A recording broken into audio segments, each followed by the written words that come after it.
حسيبا.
Arguably one of the most eloquent and articulate of orators and scholars in the Arabic language known in the 20th century, a man whose voice captured the collective sentiment of a billion believing hearts, a voice that expressed their grievances in the most captivating and charismatic style of elegant and empowering speech.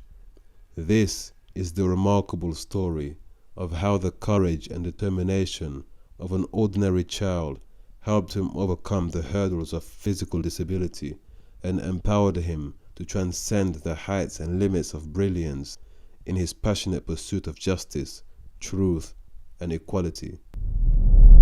Abdulhamid Kishk, an ordinary child who would grow up to live an extraordinary life, was born in a modest village near the Egyptian city of Alexandria in the year 1933. He was born within just a decade after the last Muslim ruler under the Ottoman Caliphate was forcefully removed, following the abolition of the Islamic ruling system that had previously governed the Muslim world undisrupted for over 1400 years. Abdulhamid was fortunate to have been in the presence of his father during his infancy. However, this paternal bond would be severed while he was still very young in age, when his father passed away, making the young Abdulhamid an orphan. The tragic death of his father would undoubtedly have had a noticeable impact in the life of the child, but his difficulties were soon to take on an additional dimension of hardship and adversity. Barely in his early teens, the orphan began to suffer from a medical condition that gradually took away his eyesight and left him deprived of his vision altogether. The sudden affliction of blindness and the restrictive nature of his visual incapacity could have sufficed and served as the perfect excuse to give up on life and to surrender to the pessimistic tendencies that come so easily to most people during times of tribulation and hardship.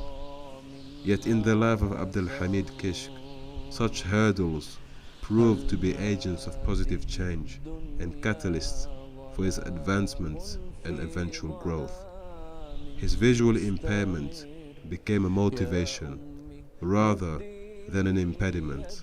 It enabled and empowered him to reach targets that many of his peers could not even perceive.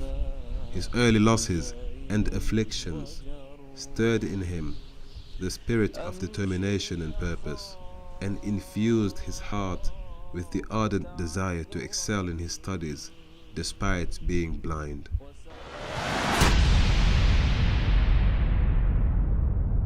The young orphan was enrolled into a local elementary school, wherein he completed his memorization and study of the glorious Quran by the tender age of 10. Soon after graduating from elementary school, the prodigious child was accepted into a religious seminary in Alexandria, and by the second year of his course, he was already being awarded perfect grades in his examinations. His academic abilities singled him out from the other students, and he was recognized for his hard work and piercing intelligence. At the end of his secondary education at school, the young Abdulhamid was ranked first in the National League of Examination Results and was subsequently accepted to study at the Faculty of Theology at the prestigious University of Al-Azhar in Cairo, Egypt. Abdulhamid Kishk was not the average student. He achieved more than his peers and faced many challenges during his academic pursuits. His experience at the University of Al-Azhar granted him the training and religious formation that would transform him into a world-class scholar and an orator in years to come. Soon after Abdulhamid Kishk completed his graduate studies at the University of Al-Azhar's Faculty of Usuluddin, he was granted the leadership of a local mosque, wherein he would be responsible for delivering weekly sermons and leading the prayers. A few years later, in 1957, Sheikh Abdulhamid Kishk returned to the University of Al-Azhar as a lecturer in the Faculty of Theology, a position that came with much authority and recognition in the scholarly circles of Egypt. But perhaps his most significant appointment came in the year 1964, when Sheikh Abdulhamid Kishk was elected to deliver religious sermons at the Ain al-Hayat Mosque, situated in Cairo. He would continue to occupy this post for several decades. Sheikh Abdulhamid Kishk was a graduate of Al-Azhar University and received his religious instructions in the classical traditions. He was well versed with Arabic poetry, grammar, morphology, and rhetoric, for which he became famous. He was also a qualified scholar of religious law and a memorizer of the glorious Quran. Yet despite his high attainments and scholarly accolades, Sheikh Abdulhamid Kishk endeared and mesmerized his congregation by adorning his speech with classical Arabic, but anchoring the message with colloquial euphemisms and idiosyncratic expressions that the laity could understand and appreciate. His tapes and recordings were widely circulated, and the listeners hung onto every word he uttered with a sense of deep curiosity and genuine interest in what he had to convey of the Quranic message and the prophetic teachings. Perhaps what made him dearer to the generality and drew them closer to his lectures was his witty command of language and his sharp sense of humor. It is said that Sheikh Abdulhamid Kishk had an unusual ability to humor his congregation, but then draw them to tears while delivering sermons on a single topic. His recorded lectures were copied and broadcast from Cairo to Casablanca. His words reached listeners from the heart of Medina to the streets of Marseille. In fact, so captivating and unique was his style, and so charismatic was his delivery, that a Saudi-funded newspaper once described him as the star of Islamic preaching. The title did not fall short of merit, as it was generally acknowledged that few speakers indeed possessed the oratory command of classical and contemporary Arabic the way he did. He also possessed the powerful gift of vocal versatility that enabled him to animate his words with an almost poetic and rhythmic mode of delivery.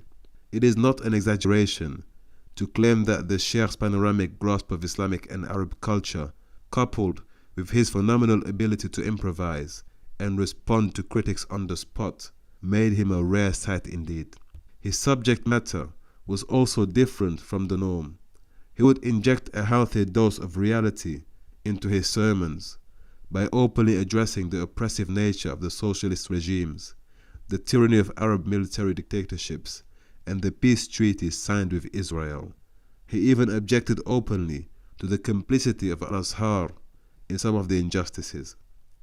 So tremendous were his sermons that he frequently drew crowds of 10,000 plus on a weekly basis. And as his popularity grew and his influence extended to the surrounding cities and beyond the Egyptian borders, towards the early 1980s, the Ministry of Endowments was obliged to extend the mosque facilities in order to accommodate the growing numbers that would flock to attend his Friday sermons each and every week. But as his profile began to be more and more public, Sheikh Abdulhamid Kishk drew more unwanted attention from the secret services. He was a vocal and unapologetic critic of the Egyptian government. His stance concerning the imprisonment of many clerics and Islamic activists eventually landed him in trouble with the authorities, and he was convicted in 1965 and subsequently jailed for 2.5 years, during which he was subjected to repeated torture and unspeakable cruelty. But not long after his release from prison, towards the early 1970s, Sheikh Abdulhamid Kishk began to intensify his sermons by fearlessly addressing the injustice, moral decadence, and increasingly anti-Islamic legislation that was fast enveloping the Egyptian society. Sheikh Abdulhamid Kishk was an outspoken and courageous critic of popular Arab musicians. He was not afraid to remind the elite that Islam prohibited music and its associated lifestyle. This was particularly bold at a time when musical royalty such as Kulthum, Muhammad Abdul Wahhab, and Fairuz were at their peak, and Western dress was becoming more and more encouraged in Egypt.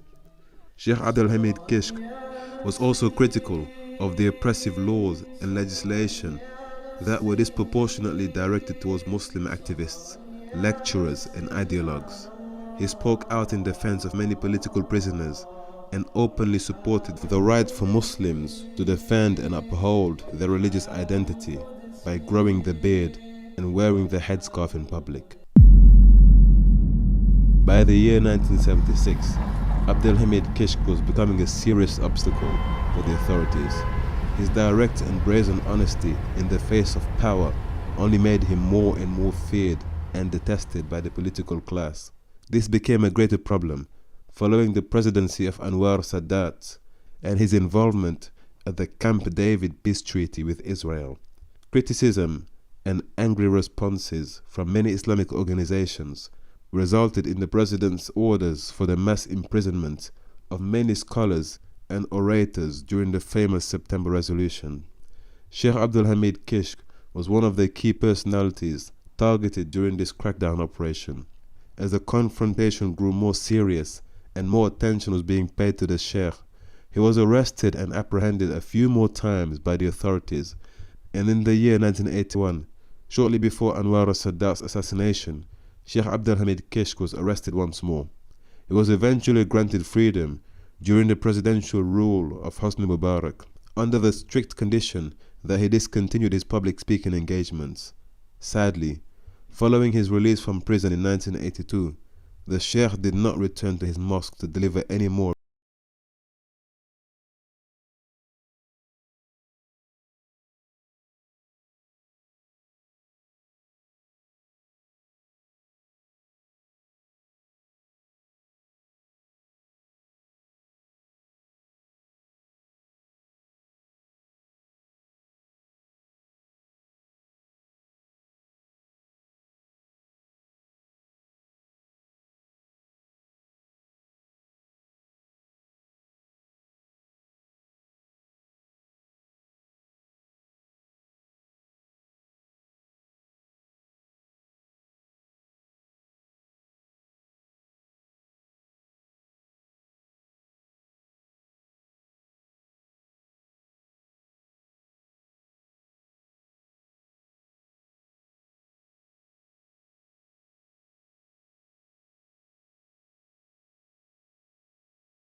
tenure at the Ain al-Hayat Mosque, Sheikh Abdulhamid Kishk openly lamented the social conditions in Egypt, which were exacerbated by the crackdown directed towards the Islamic movements. However, the underlying current to his narrative was distinctly spiritual and sprung forth from a traditional Islamic orthodoxy, a recurrent theme that colors all of his speech. Unlike a number of scholars and many of his contemporaries, Sheikh Abdulhamid Kishk was not a conformist to the dominant forces of President Gamal Abdel Nasser. The Sheikh was defiantly pro-Islam and anti-secularism. He was a conscientious moral dissident under the brutal socialist regime that controlled the Egypt of his day. This resulted in a total media boycott during the rule of Anwar Sadat between 1970 and 1981. However, the Sheikh's mass appeal and informal distribution network facilitated the continual exchange of recordings and cassettes within Egypt and beyond its borders.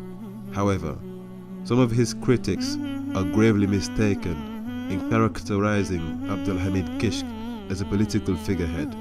This could not be farther from the reality. Though the Sheikh did espouse strong opposing views in light of the socialist state that existed in his time, he was far more involved in discussing the central role of spiritual excellence and personal piety. In many of his speeches, this can be clearly seen as a key theme. The cultivation of the inner configuration of human virtues was as important, if not more urgent, than the political externalities that resulted from man's corrupt spirituality. It was in light of this profound and meaningful struggle that the Sheikh framed his discourse around the concept of a greater jihad. According to his interpretation, jihad is a continual struggle aimed at subduing one's base nature and working to cultivate the soul so that it can be tuned to embody the highest moral standards. Criticism of the self and the cultivation of virtuous traits such as honesty, justice, kindness, and patience form the basis for a type of personal development that would result in creating pious and philanthropic activism, promoting justice and prosperity in society, while combating ignorance, injustice, and oppression.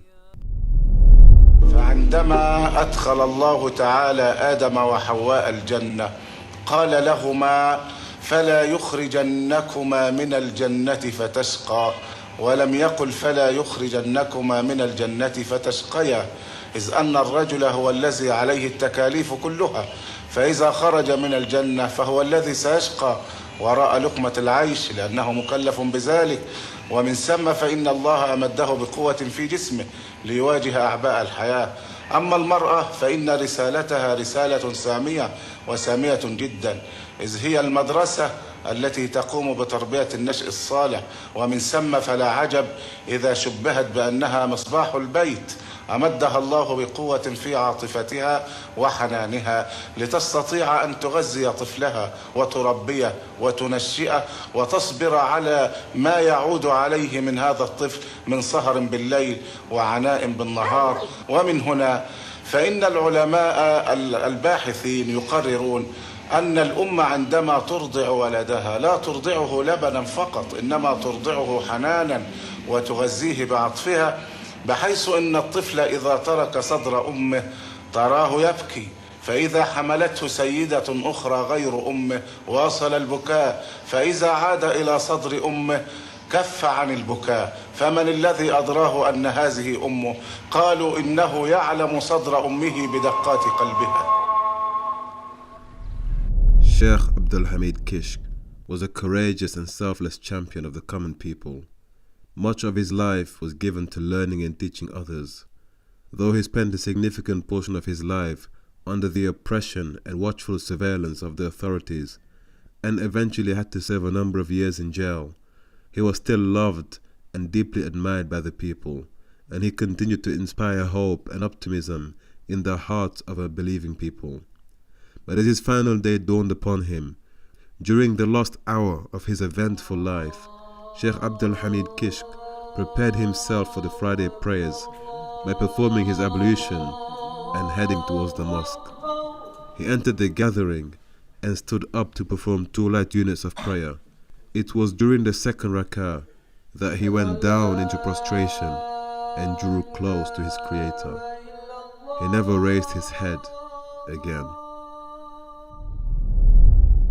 Abdulhamid Kishk died on Friday, the 26th of July, 1996. The angel of death claimed his soul while he was in prostration to Allah, the Most Elevated. Sheikh Abdulhamid Kishk delivered his legendary lectures for over 40 years in his evocative and eloquent style of preaching. His command of the Arabic vernacular was unmatched, and his passionate sermons electrified his audiences. He was able to induce tears and possessed the gifted ability to animate large crowds and audiences with uncontrollable laughter, while openly addressing the daily hardship that visited the average man. The public loved him, the scholars respected him, and the tyrants feared him. As Sheikh al-Khatib, Abdulhamid Kishk, spoke the language of the scholars, but transmitted the wisdom to the masses in a universal language of courage, empathy, and friendship. May his eyes be awakened to the heavenly sights of Jannatul Firdaus in the company of angels and prophets. Ameen.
يا حبيبي